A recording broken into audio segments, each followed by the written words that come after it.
Kovai counter mills பகுதியில் உள்ள கொங்குநாடு கலை அறிவியல் கல்லூரியின் 19வது பட்டமளிப்பு விழா நிகழ்ச்சி நடைபெற்றது. இதில் 1332 மாணவர்கள் பட்டங்களை பெற்றனர். கோவை கவுண்டர் மில்ஸ் பகுதியில் உள்ள கொங்குநாடு கலை அறிவியல் கல்லூரியின் 19வது பட்டமளிப்பு விழா கல்லூரி வளாகத்தில் நடைபெற்றது. இவ்விழாவில் திருவாரூர் தமிழ்நாடு மத்திய பல்கலைக்கழகத்தின் துணைவேந்தர் பேராசிரியர் முனைவர் எம். கிருஷ்ணன் சிறப்பு விருந்தினராக பங்கேற்று பட்டதாரிகளுக்கு பட்டங்களை வழங்கி பட்டமளிப்பு விழா சிறப்புரையாற்றினார்.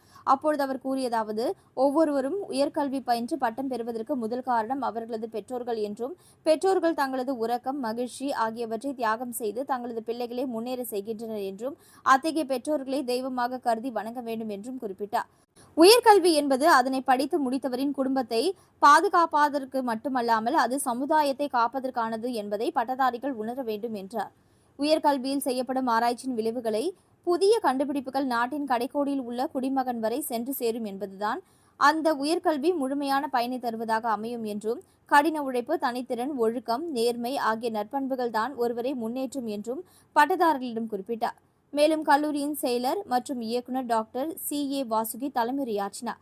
அவர் தம் தலைமை உரையில், வளமான நாடு என்பது அங்குள்ள இயற்கை வளம் மற்றும் செல்வ வளம் ஆகியவற்றை மட்டும் அடிப்படையாக கொண்டதல்ல, அங்கு வாழும் மக்களின் அறிவு, பண்பாடு ஆகியவற்றையும் வளமானதாக இருந்தால்தான் அது வளம் பொருந்திய நாடு என்றும், உண்மையான வெற்றி என்பது உயர்கல்வி கற்று ஊதியம் குவிப்பது மட்டுமல்ல, சிறந்த விழுமியங்களை உருவாக்குவது என்றும் அவர் குறிப்பிட்டார்.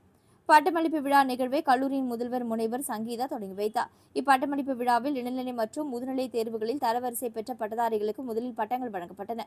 அதனைத் தொடர்ந்து இளநிலை பட்டதாரிகள் 1068 பேருக்கும், முதுநிலை பட்டதாரிகள் 235 பேருக்கும், முதுநிலை பட்டய படிப்பு நிறைவு செய்த 29 பேருக்கும் சிறப்பு விருந்தினர் பட்டங்களை வழங்கினார். விழாவின் நிறைவில் பட்டம் பெற்ற பட்டதாரிகள் அனைவரும் எழுந்து நின்று உறுதிமொழி ஏற்றனர்.